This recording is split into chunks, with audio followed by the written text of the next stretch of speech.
आप युवाओं से मिलें तो मुझे परम पूज्य गुरुदेव का एक उदाहरण याद आ जाता है। जब गुरुदेव के 24 गायत्री के महापुरुष चरण संपन्न हुए तो समाप्ति के अवसर पर बिरला जी के सुपुत्र हुआ करते थे वसंत कुमार बिरला जी, वो गुरुदेव से मिलने के लिए गए और 1943 का समय था।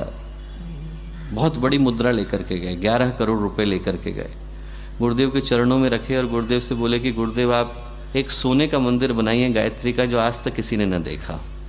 और गुरुदेव ने उस पैसे को धीरे से एक तरफ रखा और बोले बेटा मैं पैसे छूता नहीं हूं, तो पैसे वापस लेकर के जा। वो बोले एक बात बता कि भगवान सोने के मंदिर में बैठे और बाहर व्यक्ति को खाने को नहीं हो तो भगवान को कैसा लगेगा। बोले यदि तुझे बनाना है तो स्कूल बना दे, बोले बनाना है तो कॉलेज बना दे, बनाना है तो हॉस्पिटल बना दे, बोले भगवान के मंदिर। और गुरुदेव बोले बेटा मुझको बनाना होगा तो मैं लोगों को चलता फिरता मंदिर बनाऊंगा, लोग उनसे मिलें तो उनको लगे कि आज मंदिर में होकर के आए, आज भगवान से मिल करके आए। उनके गुणों की सुगंध ऐसी हो कि अगरबत्तियां मात खाती हो, उनके व्यक्तित्व का प्रकाश ऐसा हो कि उजाला मात खाता हो, उनके आचरण की मिठास ऐसी हो कि आपको प्रसाद देने की आवश्यकता न पड़े। और मैं आदरणीय रविशंकर प्रसाद जी को बताना चाहता हूं कि यहाँ जितने युवा बैठे हैं वो सारे के सारे चलते फिरते मंदिर हैं। इतने तो शायद स्वर्ग में नहीं होंगे कि आपको एक ही स्थान पर 12,000 चलते फिरते मंदिर मिल जाएं। अपने आप में हरेक का व्यक्तित्व, अपने आप में हरेक का आचरण, अपने आप में हरेक की सोच समझ भावना उस चिंतन को प्रतिष्ठित करती है जिसका स्वप्न कभी परम पूज्य गुरुदेव ने देखा था। दोस्तों ये जो उपलब्धियां हैं या भूतपूर्व हैं, पर आज के परिप्रेक्ष्य में थोड़ा और तैयारी करने की आवश्यकता है। जिस विषय को लेकर के हम लोग यहाँ पर एकत्रित हुए हैं वो बड़ा चुनौतीपूर्ण है, क्योंकि आज की जो परिस्थितियां हैं वो अंधकार से भरी हुई हैं। आप लोग सोचेंगे कि मैं वातावरण की नकारात्मकता के विषय में व्यक्तित्व प्रबंधन के दिन क्यों बोल रहा हूँ। इसलिए बोल रहा हूँ क्योंकि यदि वातावरण नकारात्मक हो तो उसका प्रभाव मनुष्य के व्यक्तित्व पर पड़ता है। इस बार जिस तरह की चुनौतियाँ इंसानियत के सामने है, मानवता के सामने है, ऐसी मानवता के इतिहास में पहले कभी नहीं आई। महाभारत तो कुरुक्षेत्र में ही लड़ा गया था। लंका अकेली थी जिसने उस समय में रावण के युद्ध को झेला था और राम के संहार को झेला था। पर आज की तारीख में तो आप कहीं चले जाइए, घर घर के अंदर महाभारत हो रही है और हर व्यक्ति के मन के अंदर एक लंका विराजमान है। आज के समय का जो असुर है दोस्तों, वो बाहर नहीं, मनुष्य के मन के भीतर है। इस बार का जो युद्ध लड़ा जा रहा है वो बाहर की भूमि पर नहीं लड़ा जा रहा है, इस बार का युद्ध मनुष्य की मनोभूमि के अंदर लड़ा जा रहा है। और इसलिए जो तैयारियां करने की आवश्यकता है वो पहले की तुलना में ज्यादा चुनौतीपूर्ण और ज्यादा दुष्कर हो जाती है। वातावरण यदि विषाक्त हो दोस्तों, वातावरण यदि नकारात्मक हो तो आपका व्यक्तित्व कितना भी मजबूत हो आदमी के ऊपर प्रभाव तो डालता है। सब जगह पर धुआं फैल जाए तो हमारे फेफड़े कितने भी मजबूत हो, सांस लेने में तकलीफ तो होती है। सब जगह की बत्ती चले जाए तो हमारी आंखें कितनी भी बढ़िया हो, दिखाई थोड़ा पड़ता है। इसलिए वातावरण यदि नकारात्मक हो तो वातावरण की नकारात्मकता को दूर करने का प्रयास सबसे पहले करने की आवश्यकता है। और इस बार जो चुनौतियां इंसानियत के सामने हैं दोस्तों, ऐसी शायद इंसान के सामने पहले कभी नहीं आई। यदि हम आज की वातावरण की नकारात्मकता को देखें तो उसका जो प्रभाव है और उसका जो आपको नज़ारा है वो अखबार खोलते से ही आज की तारीख में देखने को मिल जाता है। आप अखबार उठा करके देखो तो उसमें ऐसी खबरें आदमी को पढ़ने को मिलती है जिनको पढ़ करके लगता है कि क्या मानवता इंसान का साथ सदा के लिए छोड़ करके चली गई। आपको चाहे वो नित्य प्रति की हिंसा की खबरें हों, बलात्कार की खबरें हों, व्यभिचार की खबरें हों, इन खबरों को देख करके चिंता तो होती है कि आखिर हम इंसानियत का भविष्य किस तरह के परिवेश के हवाले करके जा रहे हैं। आप यदि अखबार पढ़ो दोस्तों तो आपको एक खबर आज से 7-8 वर्ष पुरानी है पर अभी भी दिल को विदीर्ण कर जाती है। घटना एक व्यक्ति की है जो मोटरसाइकिल पर घर से निकला, 35,000 रुपये उसकी जेब में थे, अपनी बच्ची के इलाज के लिए लेके जा रहा था। पीछे से एक गाड़ी आई, टक्कर मार दी और वो व्यक्ति जो था घायल होकर के सड़क के किनारे पड़ गया। हाईवे का किनारा था, न जाने कितनी गाड़ियां वहां से निकली होंगी पर कोई गाड़ी उस व्यक्ति के सहायता के लिए नहीं रुकी। एक रुकी, उसके घायल शरीर के साथ सेल्फी लेने के लिए रुकी। एक और व्यक्ति रुका, उसकी जेब में से 35,000 रुपये निकालने के लिए रुका और सोने की अंगूठी निकालने के लिए रुका। जब हम ऐसी घटनाओं को घटता देखते हैं दोस्तों, इंसान को भेड़िए की तरह से आचरण करता देखते हैं, तो ऐसा कौन है जिसके हृदय में यह प्रश्न नहीं उभरता कि इंसानियत का भविष्य क्या होने वाला है।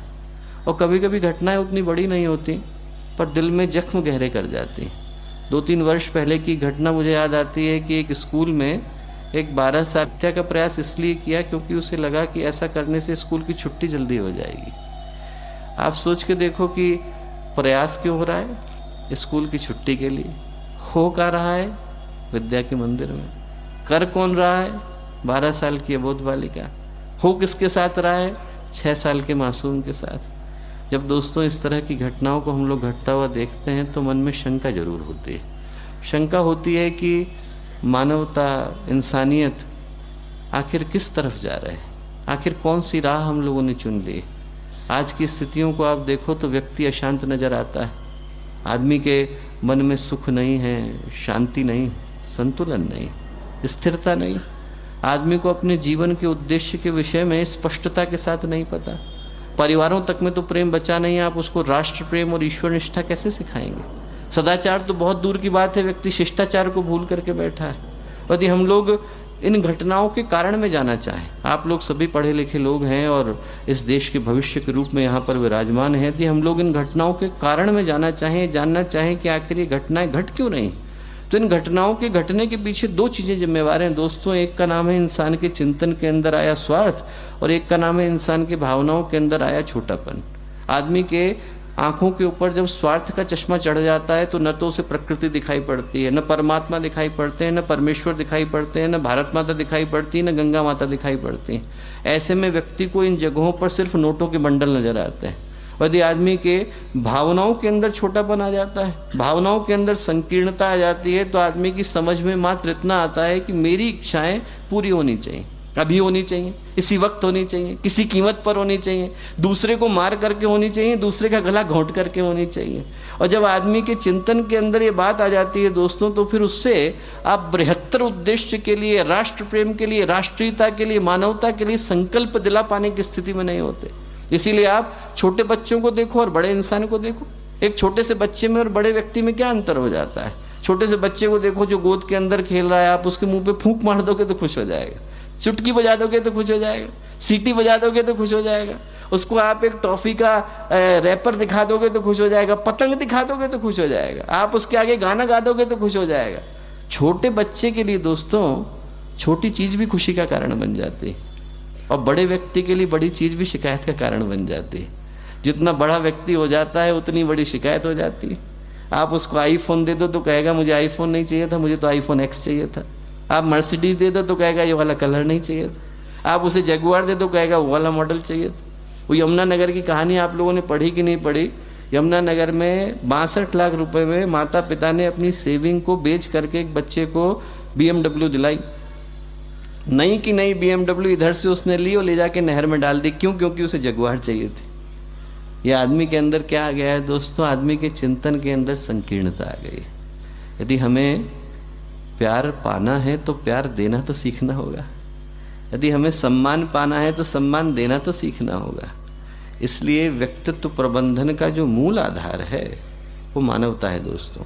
आज इस देश को यदि किसी चीज की सबसे ज्यादा आवश्यकता है, बल्कि मैं कहूंगा देश को क्यों पूरे विश्व को सबसे ज्यादा जिस चीज की आवश्यकता है उसका नाम है इंसानियत। यदि हम लोग हृदय के घावों को भरना सीख जाते हैं तो शैतान को संत बना पाने की सामर्थ्य हम लोग रखते हैं।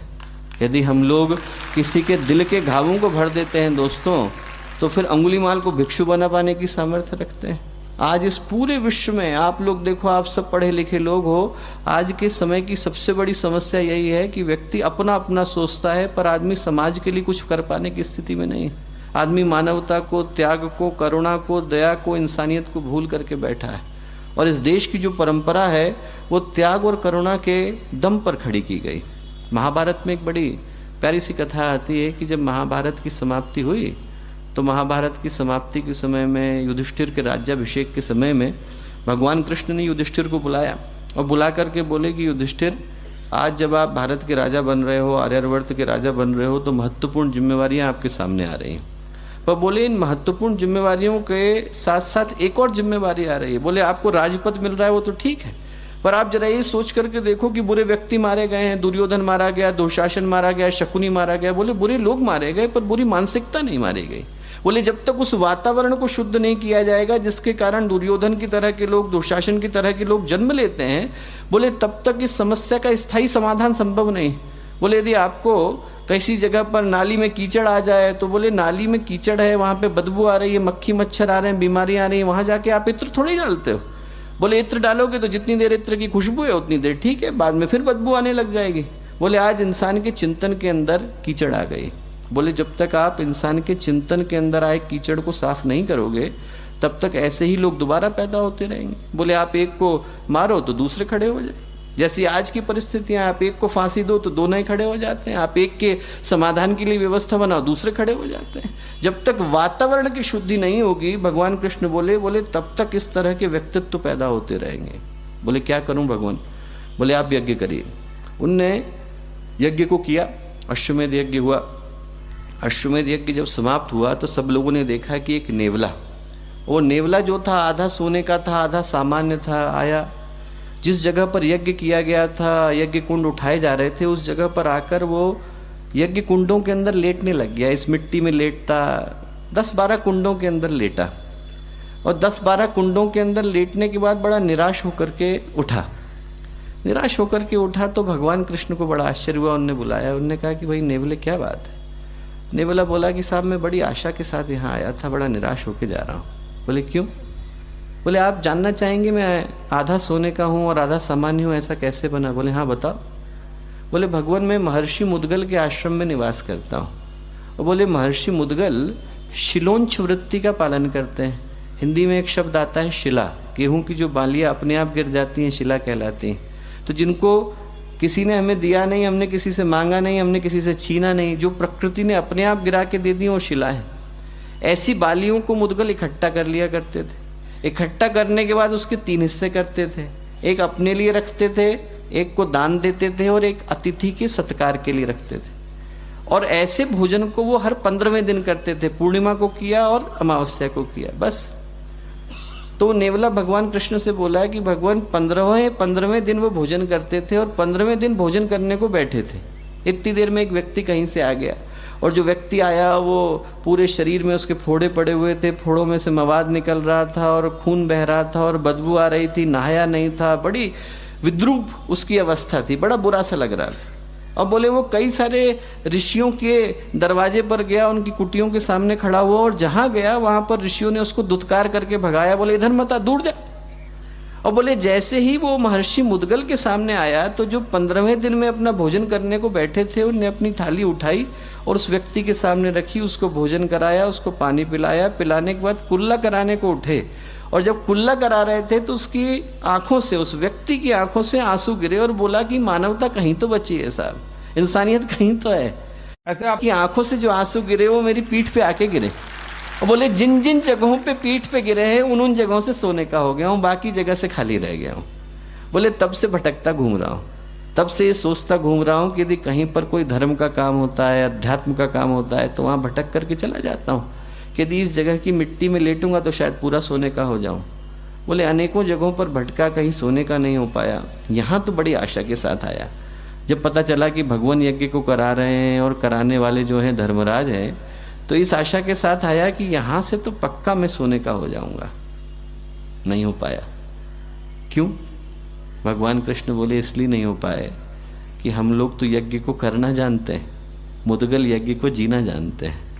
बोले जो इंसानियत को अपना लेता है और मानवता को अपना लेता है वो यज्ञ को जीने लग जाता है।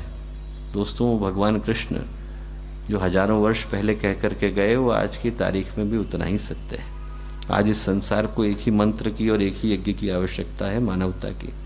यदि हमारे अंदर मानवता आ जाए, हमारे अंदर करुणा आ जाए, हमारे अंदर इंसानियत आ जाए तो इंसान देखते देखते भगवान में बदल जाता है।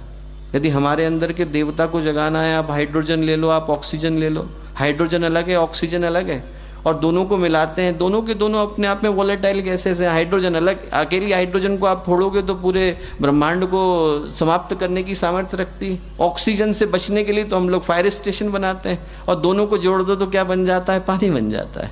वैसे ही इंसान है, और भगवान से जुड़ जाता है तो देवता बन जाता है। इंसान इंसान नहीं रह जाता, भगवान भगवान नहीं रह जाता। और वो बनने के लिए जिस चीज की आवश्यकता है वो यही है कि हमारे अंदर की इंसानियत जाग जाए, इंसान के अंदर